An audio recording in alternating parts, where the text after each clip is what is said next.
जय हिंद दोस्तों, मैं देवेंद्र सिंह राठौर और आप देख रहे हैं हमारा यूट्यूब चैनल। जय हिंद, जय भारत। मैं देवेंद्र सिंह राठौर और आप देख रहे हैं हमारा यूट्यूब चैनल देवेंद्र राठौर। जी दोस्तों, आज हमारे आम से खास आज जो दिल्ली पुलिस फिजिकल का जो टेस्ट हुआ था हमारे बॉयज की तरफ से, वो दो जो हमारे चैंपियन है वो आज हमसे मिलने आए हैं। तो उनमें से सबसे पहले राम कुमार, तालियां इनके लिए, राम कुमार के लिए। बहुत बढ़िया राम कुमार, कैसे हो? कैसा फील हो रहा है? बहुत अच्छा फील। Okay, good. और इसी के साथ में दूसरे चैंपियन मुकेश लामा, जोरदार तालियां मुकेश लामा के लिए। बहुत बढ़िया। ओके, तो सबसे पहले तो मैं हमारी Indian defence and sports academy परिवार की तरफ से आप सभी का बहुत बहुत धन्यवाद और कॉन्ग्रेचुलेशन। आपने इतनी बड़ी सफलता हासिल की है, इसके लिए आपको बहुत बड़ी बधाई। और आपका दिल्ली पुलिस के लिए जब आप गए थे तो कौन से ग्राउंड में आया था आपका? Wazirabad 4 number ground. Wazirabad 4 number ground में। और आपका? मेरा जाडोदा कला में 5 नंबर। जाडोदा कला में 5 नंबर में। ओके, तो आपने जैसे यहाँ से गए तो काफ़ी कन्फ्यूजन होंगे कि भाई वहाँ क्या हो रहा है, वहाँ किस तरह से फट्टा है कि नहीं है, टाइमिंग बताई जा रही है कि नहीं जा रही है। तो आप हमें बताइए कि जब आपकी शुरुआत हुई, यानी आप जब यहाँ से निकल कर के गए तो उसके बाद आपने क्या किया? एक तो क्या आपने एक दिन रेस्ट किया था? हाँ सर, भर्ती से पहले एक दिन रेस्ट किया, दिन फुल रेस्ट, प्रॉपर रेस्ट किया। अच्छा, वो रेस्ट से आपको कोई बेनिफिट मिला? मिला था सर। कितना बेनिफिट मिला? मतलब अच्छी टाइमिंग आई वहाँ पे। हाँ, कोई प्रॉब्लम नहीं, मतलब दर्द वगैरह नहीं हुआ। दर्द वगैरह नहीं हुआ और अच्छा परफॉर्म किया। तो मैं आप सभी को बताना चाहूँगा, जो भी इस वीडियो के माध्यम से देख रहे हैं हमारा चैनल, उन सभी को, बच्चों को जो दिल्ली पुलिस की तैयारियां कर रहे हैं, उनको सभी को कहना चाहूँगा कम से कम एक दिन या 48 घंटे कम से कम रेस्ट करना चाहिए आपको। उस दिन ना तो दौड़ना चाहिए और ना ही आपको फिजिकल करना चाहिए। ओके, और उसके बाद क्या किया आपने? सर वहाँ जैसे मैं 3:30 बजे पहुँचा। 3:30 सुबह 3:30 बजे पहुँच गए? क्यों इतना जल्दी क्यों पहुँचे? मतलब वो है वहाँ पे पहले आओ तो पहले नंबर आता अच्छा, है। पहले आओ पहले पाओ वाला सिस्टम था, अब की बार वो रोल नंबर वाला सिस्टम नहीं था। ओके, तो आपका कितनी बजे नंबर आया बैच में? मतलब मैं गया तब मतलब लड़के 12 बजे से लगे हुए थे काफी। रात को 12 बजे जाके खड़े हो गए? बहुत से, मतलब लाइनें लगी हुई थी बड़ी बड़ी। हाँ, फिर मैंने तो क्या, फिर दूसरी लाइन बना ली लड़कों को बोल के कि एक ही लाइन बना लो। अच्छा अच्छा। फिर पुलिस वाले आए, उन्होंने बोला हटो यहाँ से, एक ही लाइन रखो। हाँ। तो धक्का मुक्की के अंदर में फर्स्ट लाइन में शिफ्ट हो गया। अच्छा, उसका फायदा उठा लिया हमने। ओके ओके, तो इस वजह से मेरा फर्स्ट बेच में नंबर आ गया। फर्स्ट बैच में। फर्स्ट बैच कितनी बजे चला? सुबह मतलब 7 बजे स्टार्ट हो गया। सुबह 7 बजे स्टार्ट हो गया। ओके, तो वहाँ से मतलब अंदर जाते हैं तो एक फॉर्म फिल करवाते हैं। ओके, तो उसमें क्या लिखवाते हैं? उसमें नाम, एड्रेस वगैरह लिखवाते हैं। हाँ। तो वो थोड़ा स्पीड से फिल करके फिर चेस्ट नंबर दे देते हैं, फिर अपना बेच बन जाता है। ओके मतलब फटाफट करना होता है वहाँ पे। ओके, चेस्ट नंबर के साथ ही वहाँ चिप लगा देते हैं? चेस्ट नंबर के अंदर चेस्ट नंबर में ही लगी होती है। ओके, अच्छा, फिर मतलब जैसे ग्राउंड होता है उधर भेज उस देते हैं। जो चिप लगाने के बाद कितनी देर बाद में स्टार्ट होता है? मतलब चिप लगाते ही 50 का बेच बन गया ना, 50 लड़कों का। हाँ। फिर उनको भेज देते हैं रनिंग के लिए। अच्छा, फिर स्टार्ट हो जाती है हाँ, रनिंग। फिर दूसरा बेच तैयार होता है।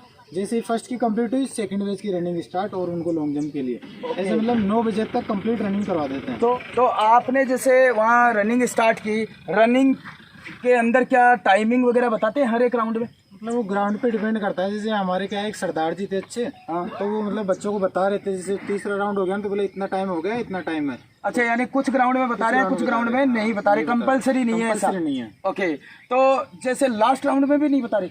नहीं, बच्चों को टाइम का पता ही नहीं चलता कि पता मैंने नहीं खत्म चलता। कर दी है, सही टाइम पे की है कि नहीं की? कुछ लोग स्टॉप आज ले जाते हैं, बट उनमें टाइम वेस्ट ही होता है। वो रुकने टाइम से तो देखते देखने हैं में तो टाइम वेस्ट वेस्ट ही होता है। है। नहीं तो आप जैसे फिनिश किया आपने, वो चिप लगी हुई है, तो आपको पता नहीं है कि मैंने पास की फेल की? नहीं, वो ये तो कुछ नहीं मतलब पता नहीं चलता। वो तो अपन अगर आगे रहते हैं तो मतलब वैसे ही कॉन्फिडेंस हो तभी। अच्छा, पता नहीं चलता। तो वो कब पता चलता है कि मैं पास हो गया? वो सर वो चिप वगैरह रीड होके आती है कंप्यूटर से। कितना टाइम लग जाता है उसमें? 5-7 मिनट में बता देते हैं। 5-7 मिनट में बताते हैं ये पास है, बाकी ये ये पास भाई है, बाकी आउट हो जाओ। हाँ।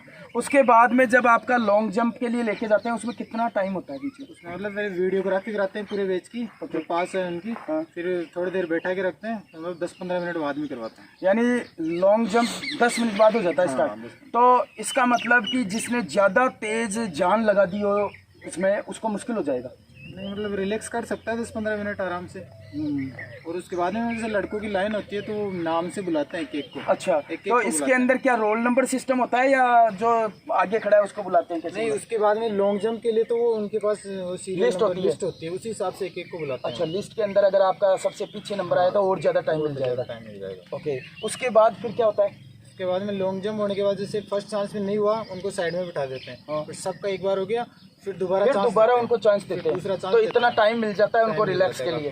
ओके, बट ये वहाँ जंप को देखने नहीं देते, जैसे जंप हो रहा है ना तो दूसरी तरफ मुंह करा के बैठाते हैं, वो उधर मत देख तुम, और दूसरी तरफ ही मुंह करा के रखते हैं। और जो जंप कर रहे हैं उसके अंदर क्या बालू रेत है या बजरी है, क्या है? नहीं, लैंड होते हैं वहाँ पे। हाँ, वहाँ पे बजरी है। तो जैसे जंप कर रहे हैं तो आराम से कूद रहे हैं तो वो स्टेप बन रहा है उसका, यानी हाँ मतलब ऐसा नहीं है कि पाँव स्टेप ज़्यादा बन घुस जाता रहा है है। अंदर। हाँ, तो वहाँ पे मतलब वो लाइन रखते हैं वाइट की, हर एक लड़के के बाद में वाइट वो चूना लगा देते हैं। ओके, जैसे मगर चूने पे पैर गिर गया ना तो वो फाउल बता देते हैं, तो उसको क्रॉस करना होता है। ओके, और जो जंप के लिए आ रहा है बच्चा आता है तो उसके आगे क्या फट्टे लगे हुए हैं सब? हाँ, पहले फट्टा है, फिर बाद में मतलब फट्टे से जंप लेना होता है, अगर फट्टे से आगे निकल गए तो फाउल हो जाता है। यानी फट्टे के आगे लाइन है, लाइन वाइन है? लाइन है, कई कुछ ग्राउंड में बना रहे। अच्छा, कुछ ग्राउंड में लाइन खींच रहे हैं, कुछ में नहीं है, यानी वो फट्टा ही लाइन है, ये समझ लो। उस फट्टे के ऊपर जंप मारना है, आगे जाना है, तो फट्टे का तो फायदा हो रहा होगा जंप में? हाँ, फायदा होता ही है, जंप एक्सटेंड हो रहा होगा। आपने कैसे जंप किया, कितनी बार? फर्स्ट चांस में तो मैं मतलब फट्टे से पहले से ही जंप ले लिया था।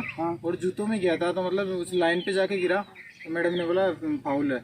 तो फिर अच्छा, वो फाइनल जो 14 फीट की लाइन थी उस लाइन के ऊपर गिर गए थे, एडी टच हो गई, तो फाउल हो गया। फिर सेकंड चांस मिला, फिर घबराहट तो हुई थी, बट मैं फिर सोचा कि करना है अपने को कैसे भी।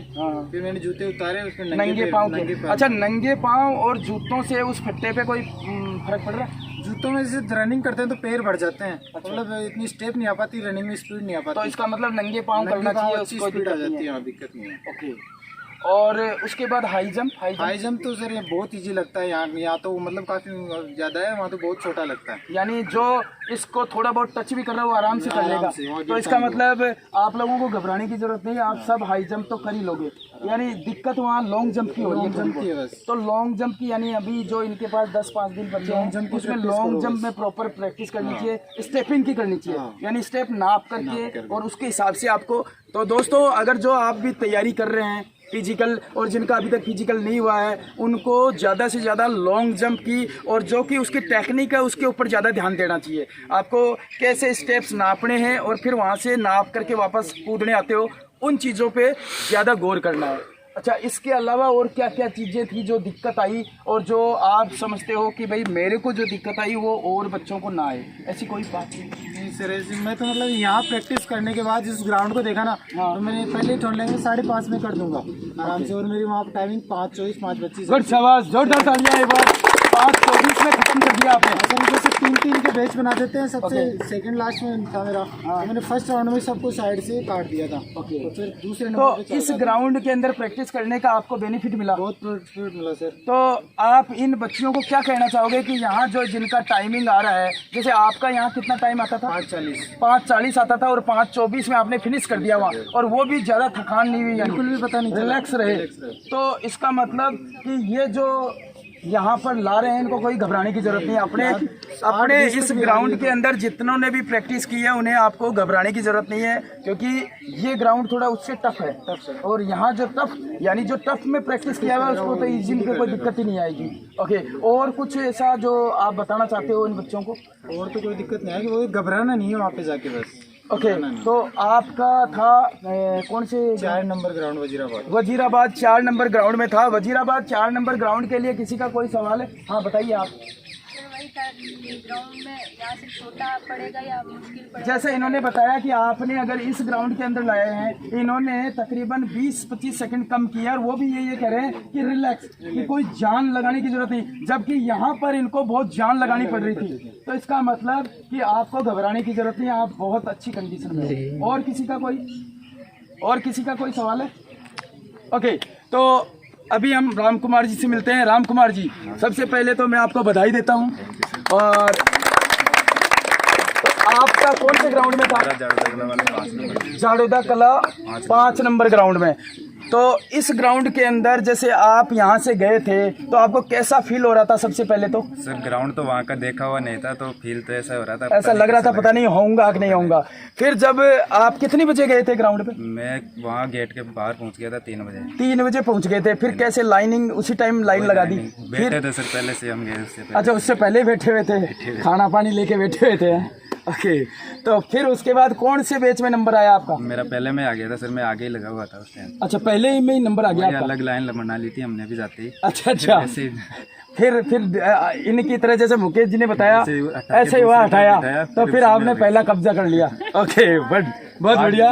हाँ, तो कुछ ऐसी भी होना चाहिए कि आपको इंटेलिजेंस भी होनी चाहिए कि आप अपना नंबर सही जगह निकाल लो। चलो, तो उससे जो के बाहर तो सर ऐसे बताते हैं कि वहाँ अंदर कुछ नहीं है, टिकट नंबर के हिसाब से लेंगे, लेकिन जब अंदर गया ना हाँ। तो शायद उसी दिन मैं गया ना, उसी दिन ऐसे किया है कि जो पहले आएगा ना उसका पहले हो, पहले आओ पहले पाओ वाला सिस्टम है। तो जैसे आप पहले बैच के अंदर आपका नंबर आया, उससे कुछ ज्यादा बेनिफिट मिला क्या आपको? हाँ सर, सुबह जल्दी हो गया था, 6:15 बजे स्टार्ट हो गई थी। कितना टाइमिंग लिया आपने? मैंने 5:40 के अंदर था सर। 5:40 के अंदर फिनिश कर दिया। एक बार फिर जोरदार तालियां इनके लिए, बहुत बढ़िया, शाबाश। अपना इस ग्राउंड में कितना टाइम आता था आपका? मेरा 5:53 आया लास्ट। इस ग्राउंड में 5:53 आया, लेकिन उन्होंने यहाँ पर 5:40 में फिनिश कर दिया। 5:40 के अंदर भी आप रिलैक्स थे, यानी आपको कोई थकान वकान नहीं हो रही थी। गुड, एक बार फिर जोरदार तालियां। तो इसका कहने का मतलब है कि जो भी अपने इस ग्राउंड के अंदर तैयारियां कर रहा है, उन्हें किसी बात की घबराने की, टेंशन की जरूरत, लेने की जरूरत नहीं है, वो आराम से इजी वे में हो जाएंगे। तो उसके बाद में फिर आपने कैसे किया? फिर लॉन्ग जंप के लिए ले गए सर हम। लॉन्ग जंप के लिए ले गए? मैंने पहले ही चांस में 15 फीट कर दी। फर्स्ट में 15। गुड, एक बार फिर जोरदार तालियां। पहले ही जंप के अंदर आपने 15 फीट किया, तो आपका तो कॉन्फिडेंस और बहुत जबरदस्त हो गया होगा। फिर हाई जंप। ओके, फिर हाई जंप तो छोटा ही नहीं होगा। ओके, हाई जंप का कैसा है, क्या है? कुछ नहीं है सर, वो एक कील सी लगी हुई है इतनी चौड़ी, उस पे पाइप है। हाँ। अगर अड़ता भी अपने है ना, जैसे अपने कील में लगा रखा है, तो अपने तो जैसे हल्का सा भी टच हुआ तो नीचे गिर जाता है। वहाँ क्या है? वहाँ पर इतनी चौड़ी वो है लगी हुई है पिन, हाँ। तो उसमें इतनी छोटी सी वो है पाइप, हाँ। वो लगी हुई है। अगर थोड़ा हिल भी जाता है ना तो वापस आकर के उसी जगह खड़ी हो जाती है। तो इसका मतलब जो भी हमारे यहाँ पर लॉन्ग जंप और हाई जंप जो कर रहे हैं, उनको किसी तरह की घबराने की जरूरत नहीं है, क्योंकि जो पोल है वो हमारे वाला जैसा पोल नहीं है, घबराने की जरूरत नहीं है। ओके, और ऐसी कोई चीज़ जो आप समझते हो कि आपके सामने वो डिफिकल्टीज आई, वो इन बच्चों के सामने ना आए, ऐसा कुछ? ओके, तो एक बार फिर मैं दोबारा आप सभी का धन्यवाद करता हूं। और एक बार आपका एक बार फिर बताइए कौन से स्टेडियम में था? 5 नंबर में था मेरा। झाड़ूदा कला 5 नंबर। झाड़ूदा कला 5 नंबर से किसी का कोई सवाल है, कोई पूछना चाहता है? है, कौन है आप? अच्छा, इनका एक क्वेश्चन था कि ये लोग बोल रहे थे कि क्लॉकवाइज और एंटी क्लॉकवाइज दौड़ा रहे हैं, ऐसा कुछ है क्या? नहीं सर, वो पहले दिन ही था, वो क्या है कि कैमरे उल्टे लगा दिए थे कैमरे मैन। हाँ, तो फिर उनको हटाकर दूसरे दिन ही सही कर दिया था। अब कोई दिक्कत नहीं है? किसी भी ग्राउंड में ऐसा नहीं है। तो दोस्तों, मैं आप सभी को बताना चाहूँगा कि काफ़ी लोगों के कंफ्यूजन था कि हम लोगों ने तो सीधे प्रैक्टिस की है, उल्टे कहाँ दौड़ाने लग गए, उल्टे दौड़ाएंगे तो हम फेल हो जाएंगे, इस तरह की कई लोगों को संकोच हो रहा था। और हमारे यहाँ भी काफ़ी मुझे बच्चियाँ बोल रही थी कि सर हमारी उल्टे तरीके से प्रैक्टिस कराओ। तो अब मतलब उसकी ज़रूरत नहीं है, तो आपको घबराने की ज़रूरत नहीं है, उल्टा फुल्टा कुछ नहीं है, जैसा आपने प्रैक्टिस किया है वैसा ही होगा। तो एक बार फिर मैं आप सभी का धन्यवाद करता हूं और हमारी एकेडमी परिवार की तरफ से आप सभी का स्वागत करता हूं। Okay, well done.